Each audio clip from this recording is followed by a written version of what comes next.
and another edition of the Tyler Werner Show, right here in the YouTube channel and Facebook page.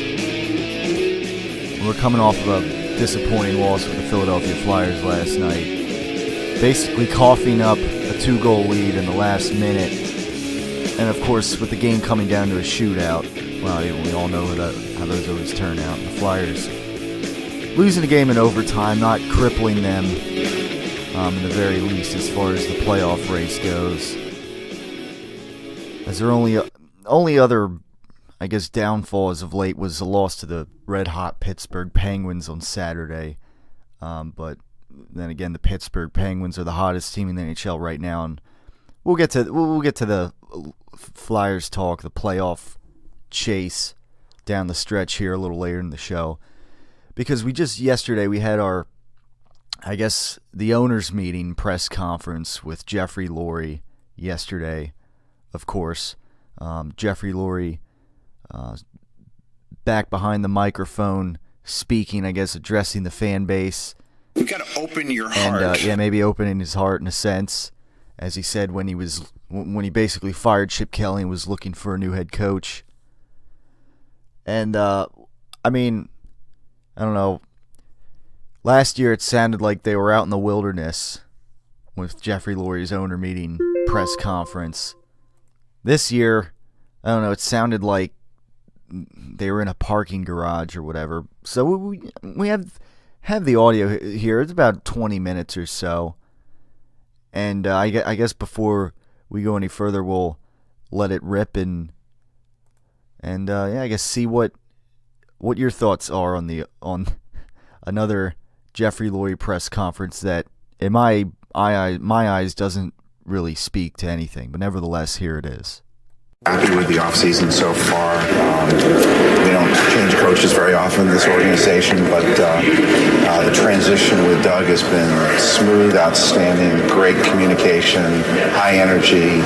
The staff that he put together, very excited about. I think it's important to hire really good coordinators when you're a first-time head coach, and that was a big key with Andy, with John Harbaugh and Jim Johnson, and really happy to have Jim Schwartz and Fipp, who's outstanding, and Doug surrounded himself on offense with some real solid, talented guys who are play callers and thinkers, like Frank Reich and Flip and guys like that, and keeping stout, and it's a long list. But anyway, impressive coaching staff, outstanding communication and chemistry in the building, and it's just been sort of nose to the ground, and what Howie's been able to do is pretty outstanding in terms of a league that values salary cap space and draft choices, to be able to make those trades, align our resources the way we preferred, and to move forward from there. Really, he's had a great plan.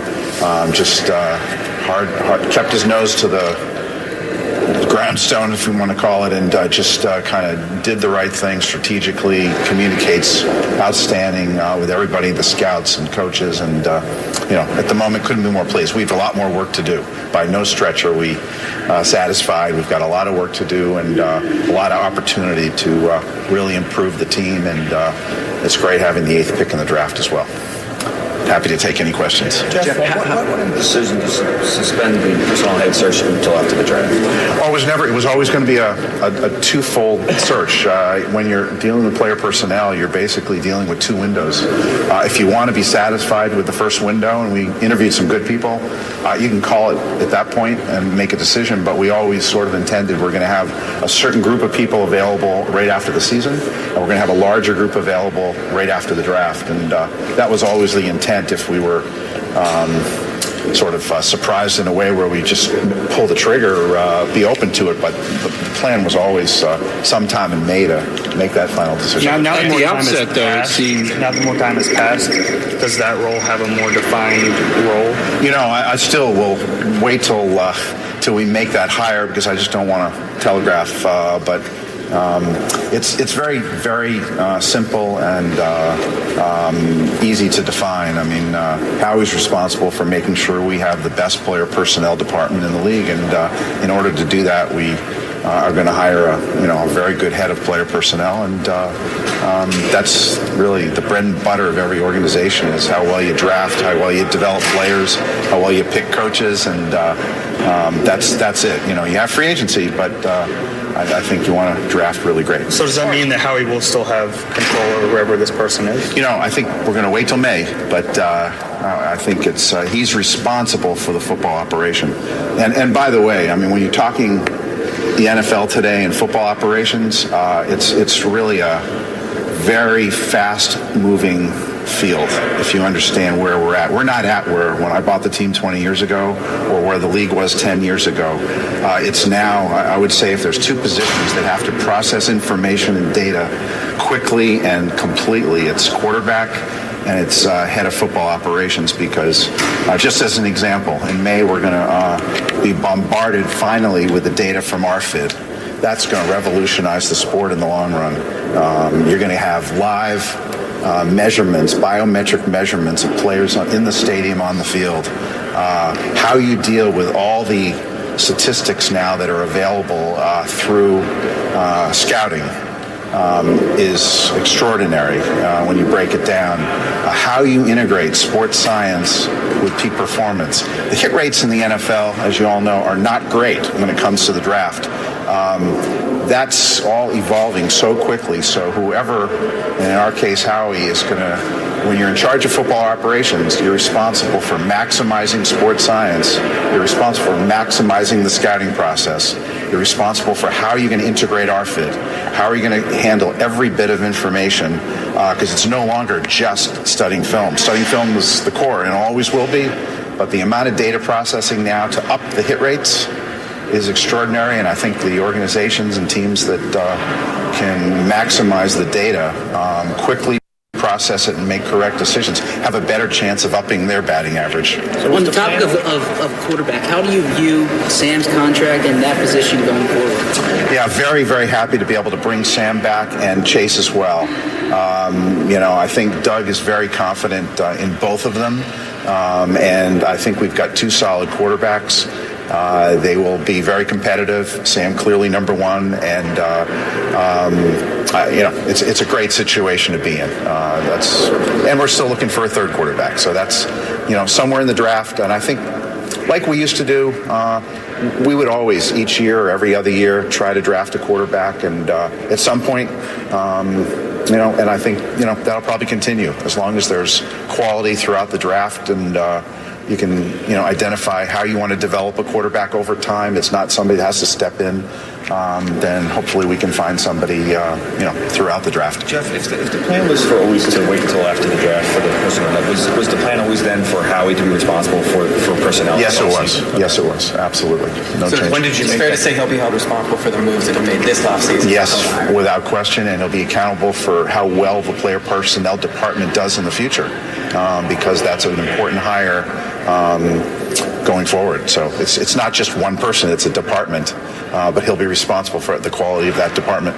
And how will that account? Duties, right? I mean, now he's Yeah, it's just back to being the GM. It's just in today's NFL, I don't know what the words general and manager mean. So we're trying to be a little more specific and say football operations, because when you're managing football operations, as I said before, it's no longer about watching tape, figuring out who to draft and that kind of stuff. It's extraordinary collaborative, it's information intensive, and you may have all the right things, but if a player is going to be potentially injury prone, what are you basing it on? Are you basing it on sports science really doing the analysis? Or are you basing it on some gut feeling that a guy's had a few injuries in college? No, you got to play the odds a lot better. So information processing with all that's available again, and how are you going to interject RFID? I mean, that's like most businesses. This is pretty crucial. NBA, MLB have been dealing with it. There's no easy and correct way, but I think teams that can take advantage of all the information have a huge leg up. Do you regret taking Howie? But you spent a lot of money to keep the core of this team intact. Yes. Including the quarterback. So given that, What is your expectation regarding this team's ability to compete for the division title this season? Yeah, well, we expect to compete for the division title this season. But at the same time, all decisions, and we've talked about this, and Howie and I have talked about this, Doug, it's a maximizing short term, maximizing midterm, and maximizing long term. One of the reasons for changing the resource allocation and making those trades was a change in the preference of how we wanted to allocate the resources. And that's a short term impact, midterm, and long term. We wanted to reallocate to other positions and other players. And as Sal mentioned, a key element in the whole thing was re-signing our best young players. We have a lot of really good young players. We wanted them all with us for the long run. We want them to, you may see it less and less in the NFL, but there is an opportunity, and we've always been, trying to do this for years, whereas find and identify your best core talent. If they're really good people and good teammates, if they're good in the community and they're real talented, make sure you get them and be Eagles for a long time and get them early. And, that's what it was with Lane. That was what with Vinny. That's with Ertz. And sometimes it's a re-signing of Selleck for a few years. And, it's signing Brandon Brooks because we identified a good young player at a position we've struggled with. And we've struggled at safety ever since Malcolm's been great, by the way. And re-signing Malcolm was big. Teaming him with Rodney McLeod, outstanding. Very excited about that. Hopefully, and it's a tough position to find in the draft these days. We've struggled with it. Most teams have. Hopefully to have a really great safety core, but re-signing your best young players, I think, is still the best strategy for success. When Howie was away, yes, on the other side, yes. What was it that made you think that, he should be put back in charge of football? Oh, it was, it was really clear. First of all, the whole plan was for Howie to really spend the time studying state-of-the-art decision-making around the globe in sports. And we really opened it up to, from English Premier League, NHL, NBA, MLB. Try to find who the best general managers or, quote, head of basketball operations or whatever were. Make sure that Howie was able to spend a lot of time with all these people. I spent some time with some of them. And really kind of take that year and learn from the best in terms of where they're usually open about their successes and their mistakes and where they got lucky, and just take it all in. And I think one of the things that really comes across with Howie today is the clear thinking, the strategic aspects of it all, the humbleness. Not that he wasn't humble before, but when you meet some of the top heads of football, heads of basketball, hockey, soccer operations, the humbleness comes across, the collaboration comes across, the chemistry in the building comes across, and those are all things we wanted to, incorporate into the decision making. It's so often about one consistent, non-flashy decision after another, basically. It's not winning press conferences. It's not winning free agency. It's making just solid decisions, one after the other, and hopefully you make more than most of the other teams. But that kind of makes it seem like it was a temporary thing. No, it was always a potential. It was. At the time, it was to maximize chip that the change was made. But as I told you days before that Howie had been doing a hell of a job. So this is there was a chance for Howie to really sort of maximize his potential over the past 9 months, and we're all on the same page in terms of what it's going to take to process all the information. That to us is the key looking forward for any sports organization, but particularly in the NFL, where you have 53 interactive players, 20 coaches, and all the decision making. It's if you study the batting averages in free agency and the draft, it's not real good in the NFL. It's just not. And I think we're about to enter a phase where there's an opportunity to really up that. So when you have a first round that's really just shade over 50% hit rate, and it goes way down from there, you got to try to look at the big picture and do something about it. And I think we're in a great situation to be able to do that. Whoever ends up running the player personnel area will have to be somebody that's very sort of meshing with that attitude, because it's going to be about information and data and film work and the basics, but tremendous amount of information processing. Hey, Jeffrey, we have time for 2 more questions, guys. When Doug was asked about who breaks a tie in personnel, you raised your hand, I did, yeah. perhaps in jest at the introductory press conference. Yeah. But are you taking a more hands-on approach as owner? And I'm curious where your self-analysis has led you as far as what tweaks you need to make to ensure that this franchise is going forward in the best way. Yeah, I think, well, there's a couple things there. I mean, collaboration and constant healthy communication is the backbone of processing any form of information. And you need to have real healthy communication going on where you're not afraid to be a dissonant, you're not afraid to disagree, you're able to really express yourself in completely open ways and foster that attitude, because then if you combine smart people with good communication skills, you're able to accomplish a lot. And I see that throughout in terms of having people throughout the building that are smart, good communicators, solid strategic thinkers, and Doug, has been terrific in that, and Howie as well. And Tom Donahoe's done a great job preparing us for this draft and his team. And I think there was another part of the question. Well, are you more hands-on now, and what tweaks have you made to your management? I'm always, I think what I try to be is very hands-on and not very public about it, and not very the focus is not on me, but in terms of the way I've always run things, is very directed, very strategic and analytic, and expect everybody to follow that and to be accountable. And if we're going to make mistakes, let's make them based on total information picture, not any other reason. Let's up our odds in every single way. If we're getting free agents, let's make sure we maximize how they integrate into the program. It's not just about signing a free agent.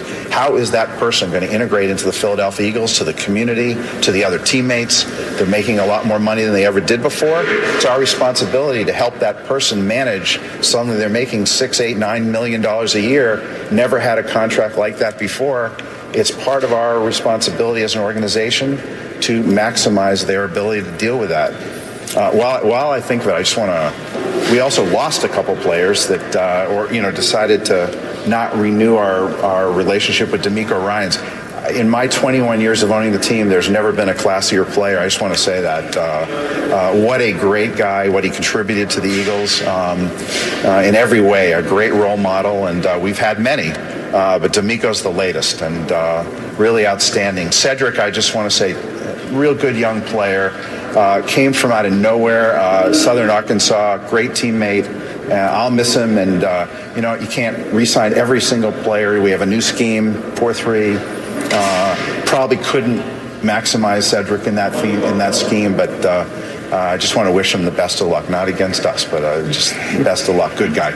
Last year in Arizona at these meetings, you were so adamant that giving control to Chip and following his vision was the way to go. Do you regret having done that?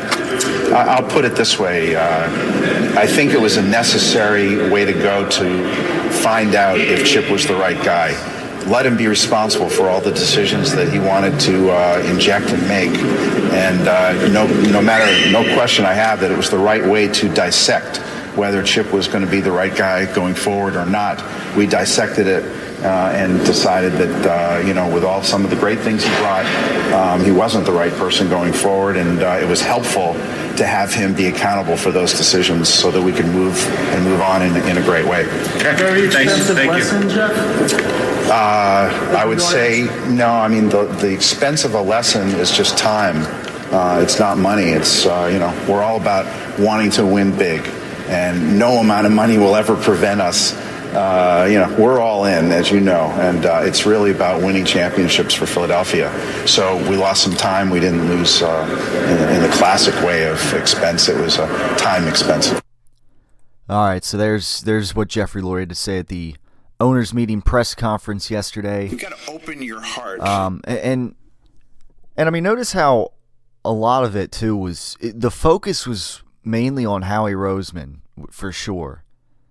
And I mean, I guess that's sort of a good thing. But again, this whole maximizing Chip Kelly, essentially, there's no. That's you just forever check that as far as like Jeffrey Lurie's resume here is as a failure. Giving and he tries to like, I mean, to this day he tries to make sense of, maximizing Chip, and well, sometimes maybe you gotta maximize the regime in general and not just one guy. And by giving Chip all that power, it just flopped. And of course now Howie Roseman, how there's all this chemistry in the front office and everything. And it's like, again, then why in the first place was Howie Roseman basically given no power at all? Why was all that power basically given to one unproven guy in the NFL, essentially? Why did Chip Kelly have to get? I mean, he was already the head coach. Why did he have to get basically, point blank, all the general manager power, basically? I don't know. And of course, here's Howie Roseman getting rid of Byron Maxwell, Kiko Alonso, getting rid of DeMarco Murray, and of course Riley Cooper, who Chip Kelly insisted on keeping around here. I mean, it's just, I don't know. I mean, Jeffrey Lurie, he continues to kind of say nothing. It's one of these things with these press conferences. He says a lot without saying anything really at all, as far as I'm concerned. And he at the end of the press conference there, he says how, it was like this experiment or whatever with Chip Kelly and whatnot. How at the end of the day, the only expense is that, we didn't waste money, or it's that time was essentially the expense here. Well, this is a team that in all 50 years of Super Bowl history has not won a Super Bowl. So that, as far as time is concerned, we're not. I don't know how many people out there are listening who happen to be in their 70s or 80s, or I don't know.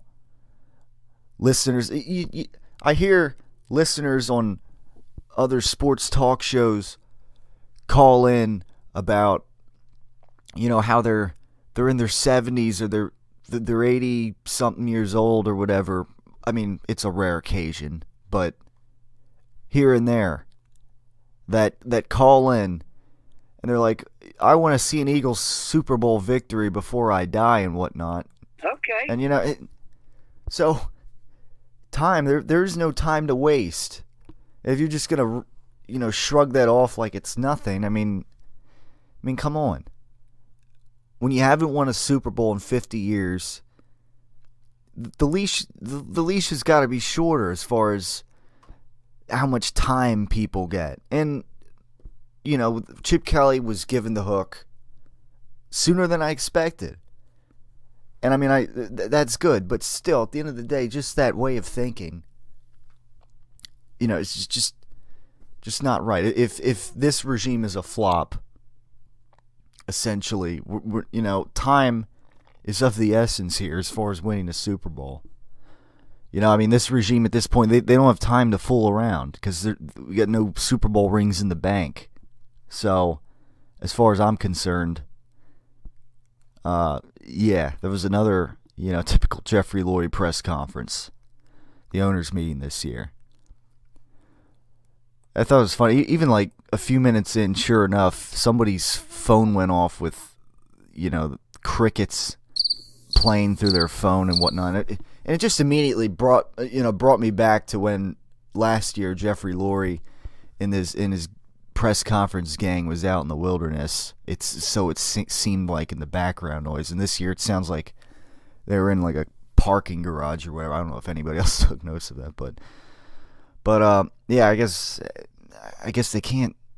These press conferences, they have to be somewhere where there's some kind of rampant background noise to some extent, but But anyhow, that was that. I don't know what anyone else thought of that press conference and whatnot, but also to make mention this week, I mean, this is kind of some breaking news. At least as I get the article up here today on the Tyler Werner show, from US Today Sports. I mean, basically saying how the NFL has approved of 9 rule changes, including the automatic ejection rule, which was kind of the main topic among some of these rule changes of, I don't know, it was about maybe 20 or so. And I want to get people's thoughts on these rule changes, if they agree with some of these or not. But NFL ownership has approved the change of 9 rules today, including one that results in an automatic ejection for a player or coach receiving 2 unsportsmanlike personal fouls on a 1-year trial basis. Now, Richard Sherman, for instance, spoke out about this a few days ago, how he was against this. Mediocre. Against this change. But then, I mean, the data's, like last year under this policy, apparently there would have been only 1 ejection throughout the entire NFL, apparently, of all the 2 personal fouls and of all the ejection. Basically, if this policy was in place, essentially, that would have been how many ejections there were. So, I mean, I don't know. It's just whatever. I mean, just play the game the right way. I don't know what more there is to say about it. You know, don't be a goof. Don't be Odell Beckham throwing punches, and I guess think that's okay, even though the referees, I don't know, decided or just weren't, I don't know, man enough to get on top of the situation and say, all right, we're going to, just throw you before this gets any more out of hand than it is. Anyhow, additionally, this one's interesting to me. Touchbacks will result in the ball being placed at the 25-yard line instead of the 20-yard line. Also amended for a 1-year trial. I don't know. This is one of these things. I don't know what the point necessarily is of changing this rule. Does anybody? I don't know. I mean, what's wrong with? Does this make the game more exciting, or I don't understand. Is this just like change for the sake of change, or what? I don't totally understand, but I don't know. The touchbacks will place the ball now at the 25-yard line. Is it less incentive to run the ball out now, I guess, out of the end zone, or what? I don't totally get it, but all right, the ball's going to be placed at the 25-yard line instead of the 20-yard line. I don't know.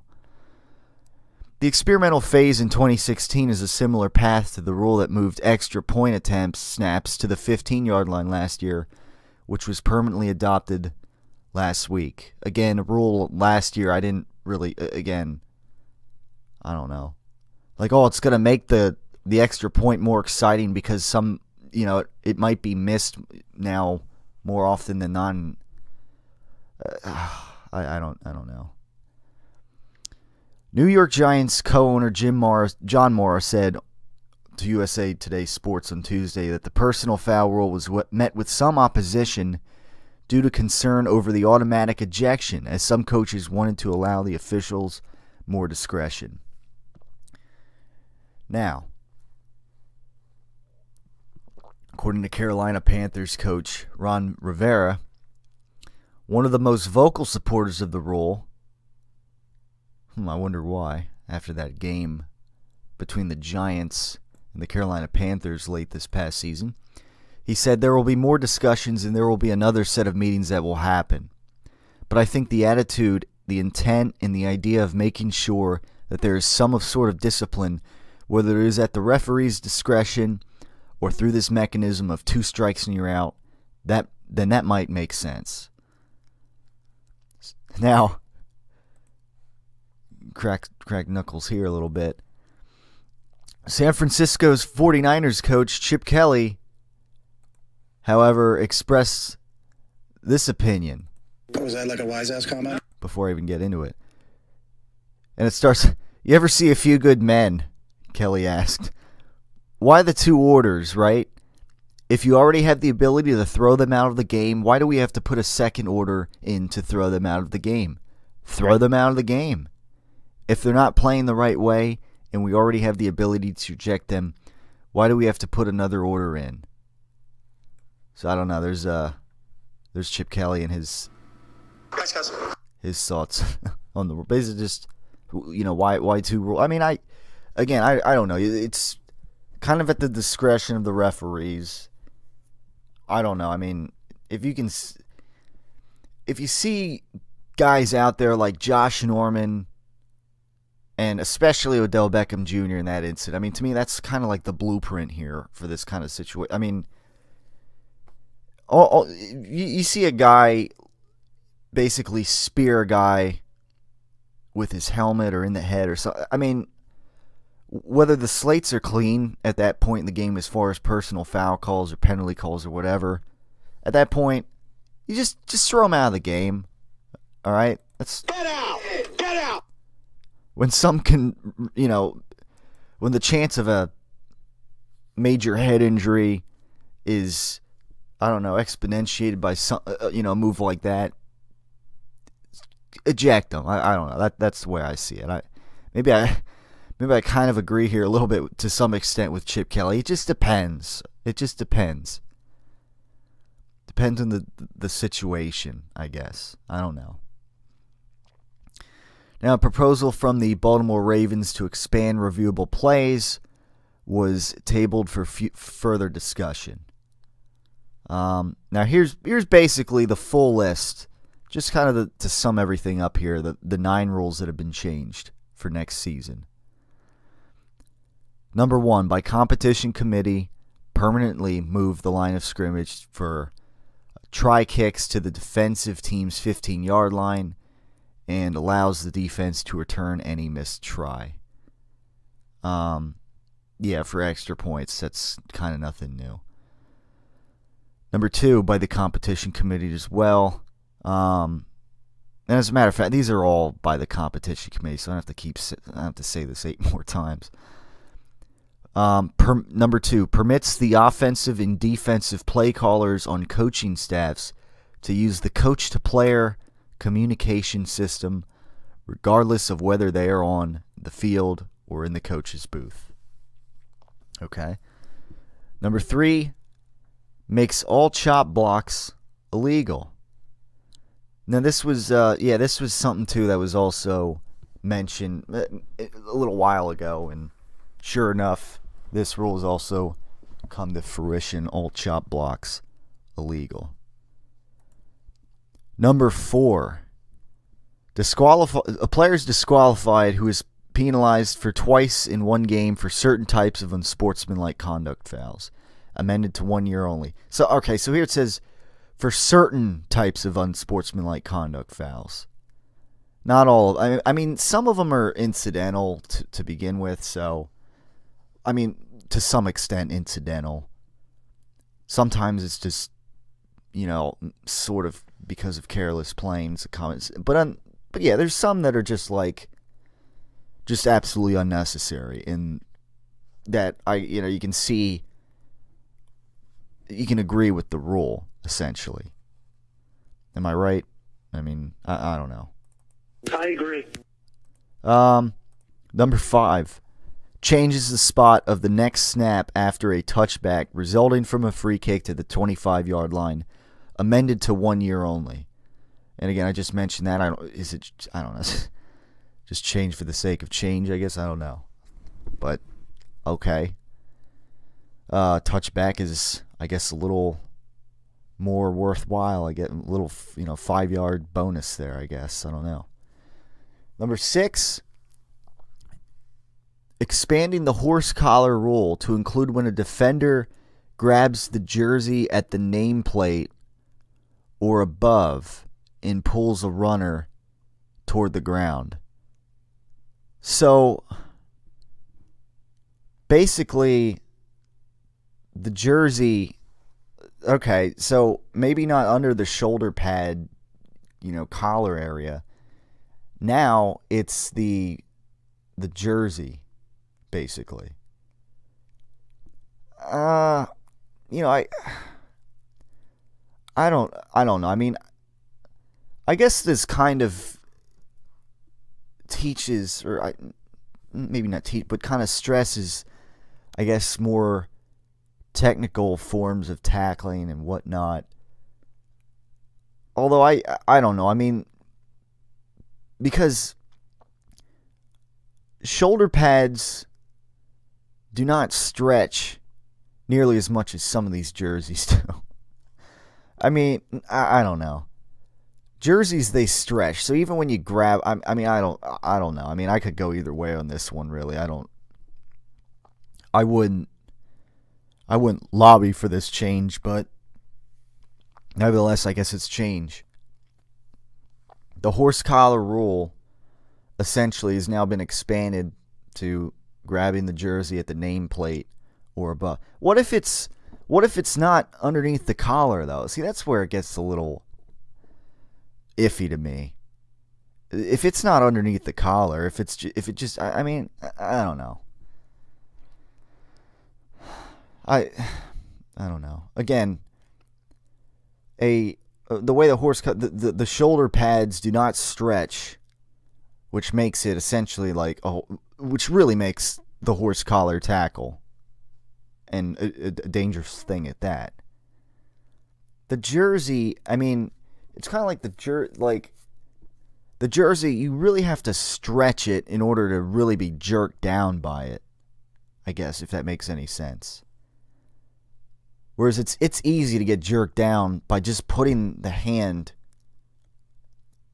inside the shoulder pad area and bring it. That is a lot easier than just the jersey. These jerseys that sometimes stretch immensely just from watching them. I don't know. But I don't know. Moving on to 7. Makes it a foul for delay of game when a team attempts to call a timeout when it is not permitted to do so. All right. I mean, that's kind of, I don't know. That kind of just seems like a whatever. I mean, whether it be brain farts on the coaching staff's part, or I don't know. People. Yeah, maybe an Andy Reid. So seems like maybe like something that I don't know. Maybe I could see Andy Reid doing. I don't know. Not to bust on him, but sometimes we see coaches they call timeouts when they're not supposed to, and I don't know.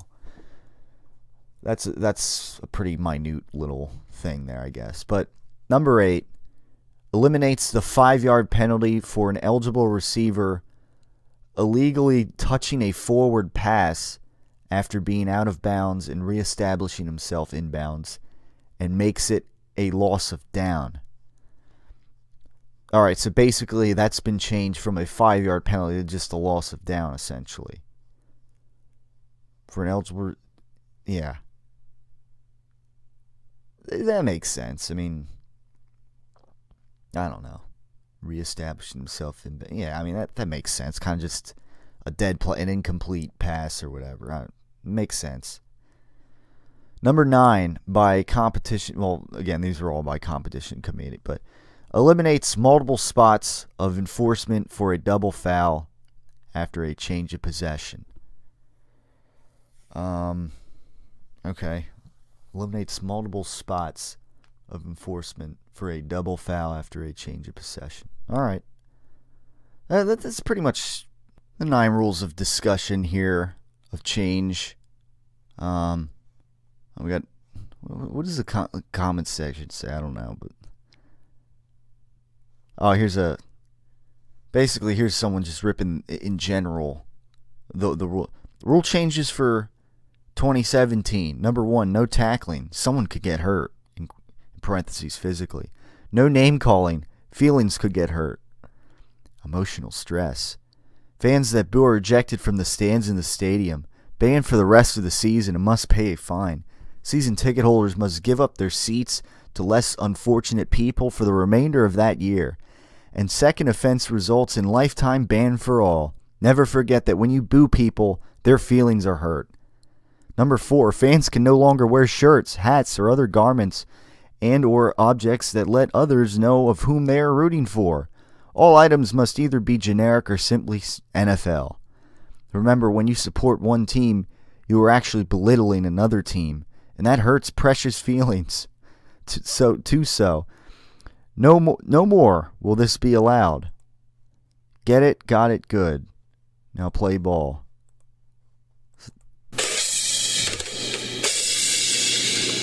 But basically, that's the top comment apparently on this article, if I'm not mistaken.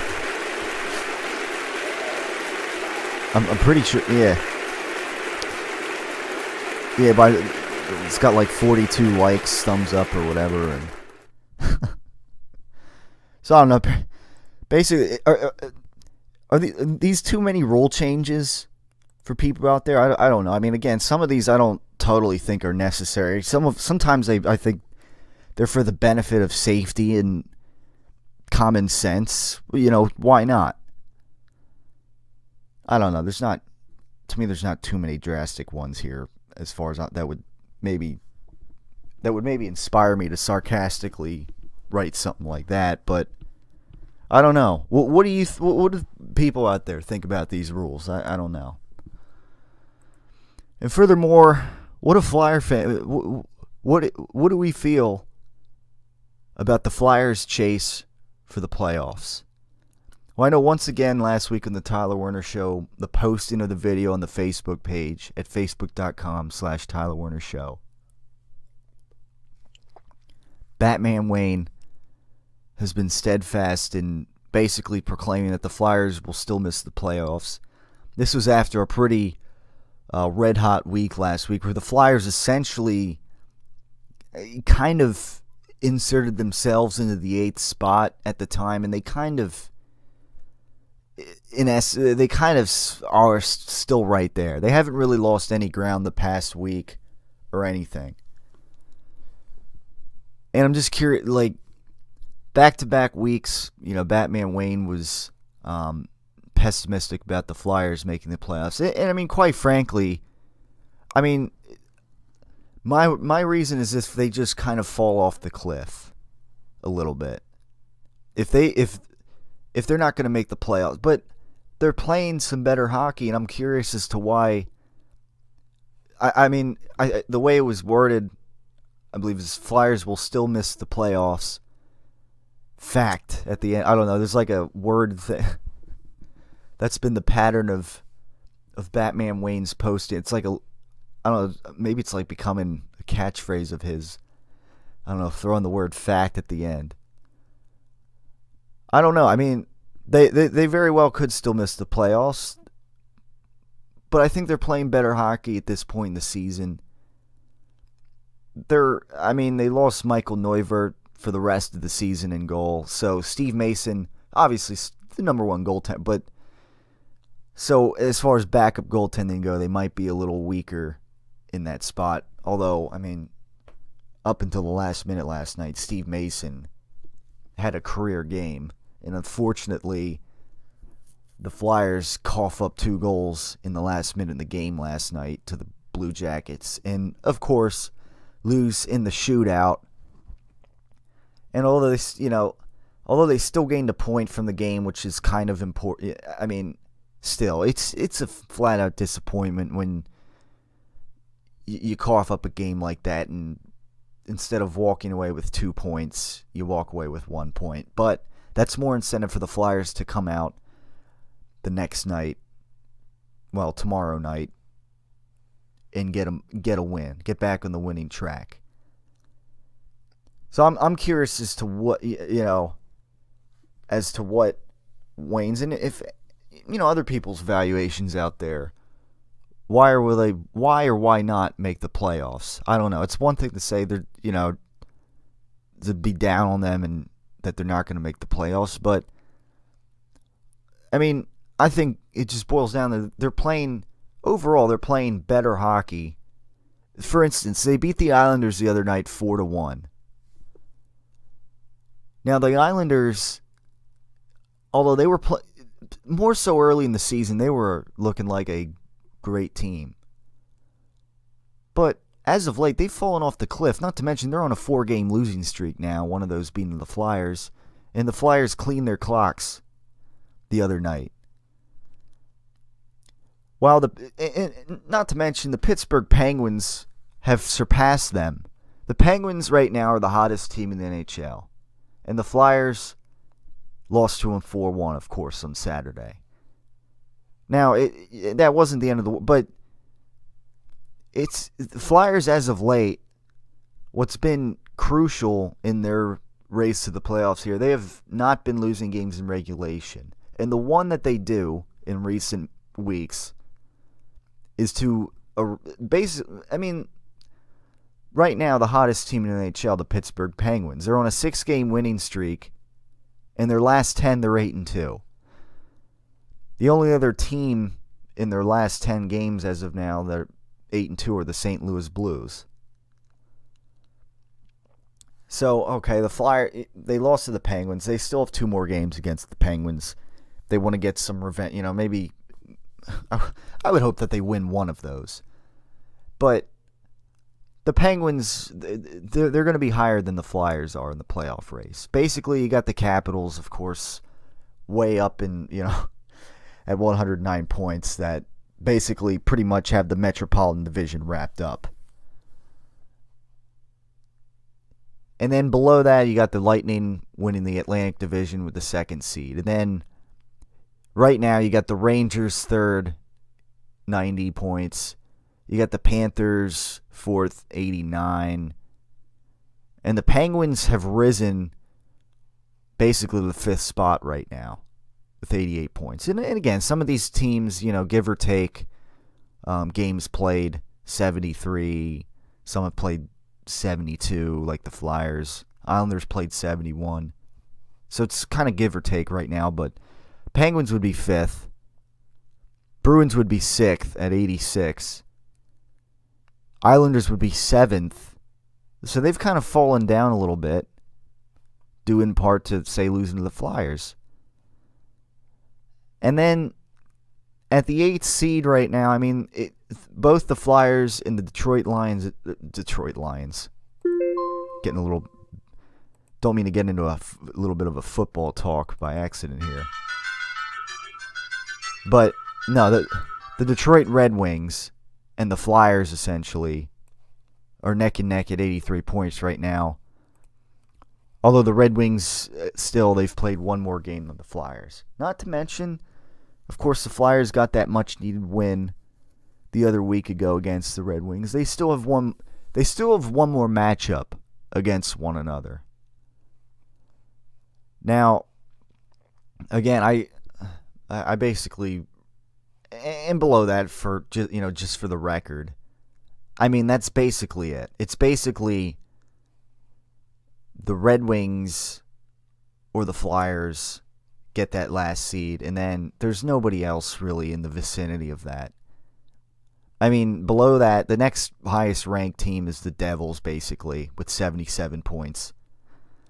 Basically 3 solid wins behind, not to mention they've played 73 games, so I wouldn't worry about anybody else. That's basically where it's at. If the Flyers are going to miss the playoffs, it's going to be a disappointing thing where they're just one spot out. But like I've been saying, they've been playing better hockey as of late. They've had some guys, obviously some rookies, some new up-and-coming players who have been stepping it up. Wow, guys like Jake Voracek, were missing, and Steve Mason, we're really going to be counting on him in net, kind of alone. Michael Neuvert has been a nice backup goaltender, but unfortunately he's out for the rest of the season now, apparently with a lower body injury, because in the NHL they can't, they got to leave it at lower body injury or upper body injury. I don't know. So that's that, pretty much, where the NHL standings stand right now. And again, I've been mentioning the Islanders have been slipping. So that's, I mean, it's out of the Penguins, I think, are kind of for real now. The Flyers, they're not going to there's no chance of them passing the Penguins at this point. But there's I mean, at best, the Flyers, they might get a 7 seed in the playoffs. If the Islanders, again, they've been slipping. They've lost 4 straight. And, of course, the Flyers just beat them bad the other night. And the next night, I don't know if the Flyers ran out of gas, but that's just an unfortunate loss in overtime, unfortunately. But again, Flyers, they just got to pick themselves back up and move forward. And that starts tomorrow night against the Colorado Avalanche. Of course, right now they're on like a mini Western Conference trip right now. But I mean, the next few games, I mean, between the Avalanche, the Coyotes on Saturday, and the Winnipeg Jets, I would think and hope that they'll get at least 2 wins out of those 3. They're better than those 3 teams, as far as I'm concerned. I mean, those are mediocre to below mediocre, or just not very good teams in the Western Conference. So I got to think the Flyers, they got to win 2 out of those 3, as far as I'm concerned, before they take on the Washington Capitals Wednesday next week. So I'm optimistic that the Flyers can kind of get the job done here the next week and hold their spot in the NHL playoffs as it is right now. And then, I mean, after the Capitals, you go down the pike here. They got the Senators, who they should be better than and beat. At the Penguins, tough game, obviously. Maybe a revenge factor game. I don't know. That's a Sunday late afternoon game at 5. And then Wednesday, after that Penguins game, they'll get a few days to rest, and then take on the Detroit Red Wings. You gotta give you a few days to rest. I think I caught myself before I said the Detroit Lions again, but I didn't. But anyhow, I got to think out of what they'll win one of those games. Out of those, and those are important games. But especially against if they could beat the Red Wings again, with a few days to rest, I mean that's big. That's big right there in the pecking order as far as standings goes and wins here left on the Flyers' schedule. And then after that, I mean, the next night they host the Toronto Maple Leafs, who at this point are not really playing for anything and are at the bottom of the Eastern Conference, and even though the Flyers would have played the night before against the Red Wings, I would hope that they'll be fresh enough at home to beat the Toronto Maple Leafs. Then a couple days later, they turn right around and they face the Pittsburgh Penguins at home for the last time this season, unless they happen to meet in the playoffs. I don't know. If that somehow happens. But lastly, they take on the New York Islanders at New York the next day after that Penguins game. So as far as I'm concerned, I mean, as far as tough games here, and that doesn't mean they're going to win against all the mediocre and average or below teams, but still, there's more mediocre to average teams left here on the schedule that the Flyers have an advantage against than tough teams like the Capitals and the Penguins twice. And again, the Islanders, they've been slipping. See where they're at by that last game of the season. And I mean, that's pretty much it. I'm optimistic that the Flyers can maintain where they are in the playoff spot. Not to mention, I mean, the way they've been playing and the way the Islanders have been playing as of late and the way the Detroit Red Wings have been playing as of late, the Flyers have been playing better hockey than both of those teams. So, again, it continues to be the Flyers to me. They control their own destiny. And unless they fall off the cliff, which would be a disappointing thing in my eyes, they should make the playoffs. Now, what they do in the playoffs remains to be seen and talked about in the future. But at this point, the Flyers, I think it's kind of their duty to win here. It's kind of their duty to maintain this playoff spot as far as I'm concerned. I agree. And who knows if they keep their pace, they get their job done.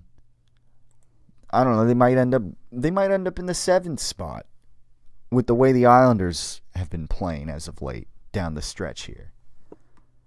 I don't know, we'll see. They've kind of had a dissension a little bit down the cliff here. And the Red Wings, they kind of just continue to be where they've been. I mean, kind of mediocre. And I think the Flyers, they kind of proved that last week when they beat the Red Wings in a very, very important spot in the season here. So, again, expecting some good play out of the Flyers in the next week here. They're not playing any standout teams here, and I would hope that they pick themselves up after that disappointing loss in overtime last night over in Columbus.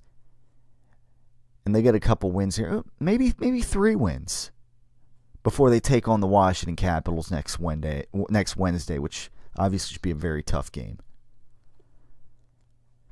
So that's going to wrap it up for the Tyler Werner Show right here. Thanks for tuning in as always. We'll talk to you next week or whenever. We'll see what goes down actually with things. But I don't know. I might have a little different topic in a couple of days to talk. Actually, maybe a music topic.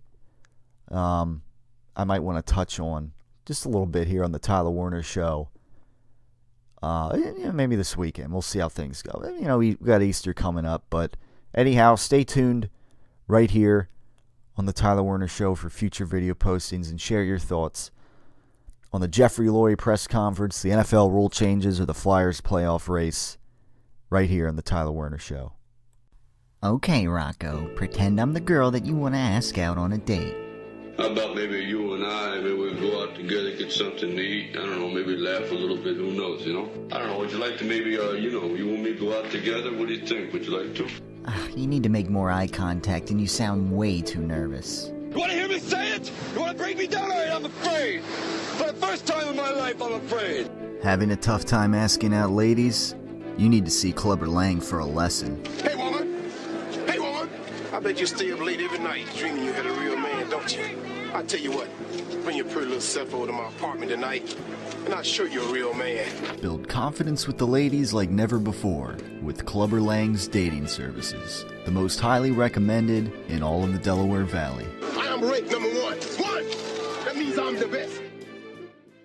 It's no big news flash that many people, you included, eat as a way to medicate themselves. You can choose to worry about it or not. You can choose to panic about your situation or not. It's clear what you must do in order to make important changes. 5 letters here. RELAX. Relax. We're going to be okay. In order for you ever to effectively figure out and map how to get to where you want to go, you have to first know exactly where you are starting. RELAX.